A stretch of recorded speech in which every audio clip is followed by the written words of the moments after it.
we talk about our IT infrastructure, you know, and security, one of the things that comes, most of the people think that, you know, we're not mature for it, in the sense that our infrastructure cannot take it. For instance, power is still, you know, we still don't have uninterrupted power supply. Do you think that is something that affects, you know, our not being able to even talk about standardization across board? I don't agree with you totally. Of course it affects. If you look at the banks, they provide mainly 24-hour service to their customers. When there is no NEPA, what do? They have to power their generator. So that is a different thing entirely. I agree with you, that affects it. But you must have a backup plan. If you are familiar that you don't have NEPA all the time, what do? You get a generator, you get a standby generator. So what I'm talking about now is for us to have a basis. For example, I just mentioned police, FRC, and NIMC. This is one government body, and they are talking about different things. If you have one simple standard that says this is how we go about it, it is easy.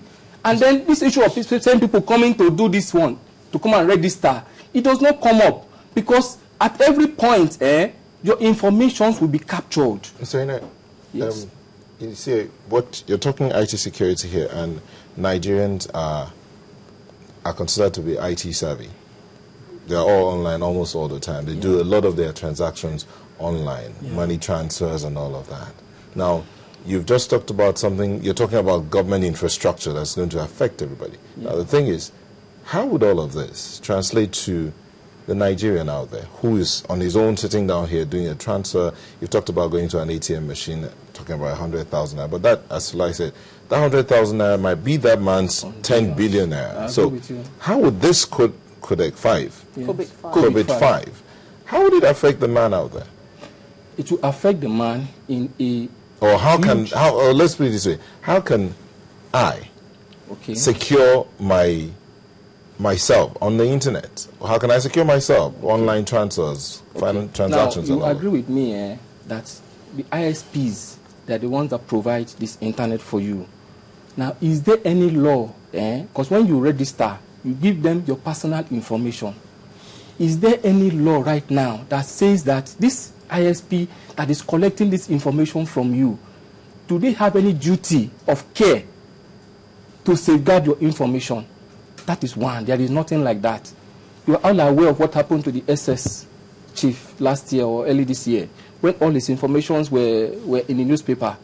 Such things, we need to have that framework that says if you have to collect information from people, you have to maintain this standard. If you don't have that, you are not secure. So what has the reception been like? I'm sure that, you know, this is not the first time you might have talked about COVID-5. What has the reception been like when you've talked about this to the organizations that need to hear it? Most organizations right now are already adopting COVID-5. Most of the international organizations, they are even compliant. In Nigeria? Yes. If you go to the PwCs, the Deloitte, the Nigeria. DATs, yes, the Nigerian organizations. Yes, I'm telling you. Okay. Nigeria, I'm just told you now, South Africa has done it. Where have you seen resistance? Resistance. Or non-compliance, as it were? Now, when you say Nigeria, if nothing is enforceable, most people don't bother. Now, where I am very particular about is on the quoted companies. You and I have shares in these quoted companies. And they spend millions, sometimes billions of naira on IT. What do they, at the end of the day, what does it profit the shareholder?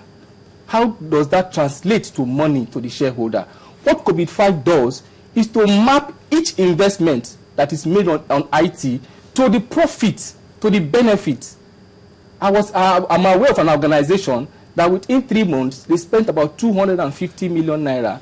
And you know what I'm getting here is, you know, sometimes I read the papers, I see people write beautiful proposals on how to fix things, but in practice, it doesn't really come out the way they have said it.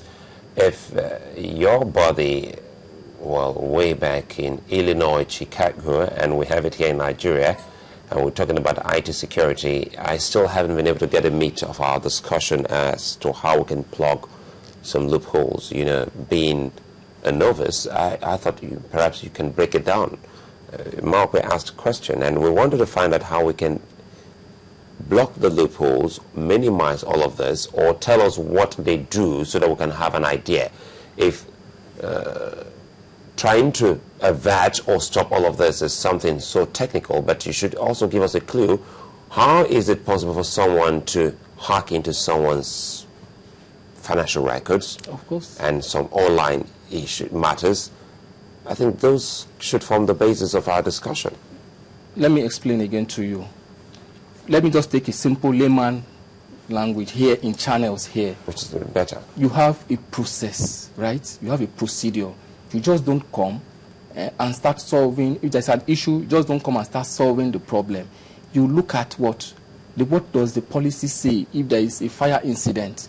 You either meet somewhere at the muster point, you move here, you do that. That is what I'm trying to explain to you, that it is not just fire brigade attack to solve one problem and you leave the other gamut of issues. To solve a national issue that has been on ground for a long time, you just don't jump into database. You have to have a framework that will say this type of organization, like the schools, these are the type of information that you have to collect, and this is where the data will reside. That is on that level. But let me come down to what, because we are particular about this issue of fraud and hacking and all that. Let me just take it to that level.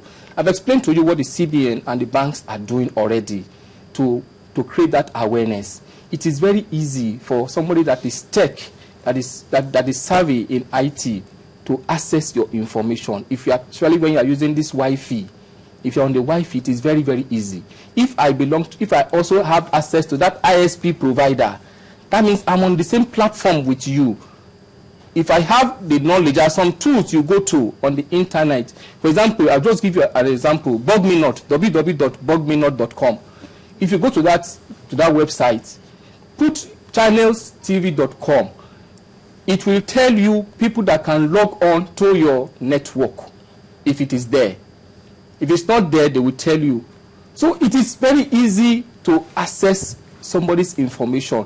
That is why the onus is on the ISP providers that provide this access to have the necessary controls in place to secure those people's information. And if you don't have a framework, a guideline that tells them you must have a firewall, your server must be in a secure room, it's not possible. You have gone to do driver's license in FROC. You see the place they put the server. You see the condition where it is. If anything happens to that server, what happens to all these people that they have taken their thumbprint?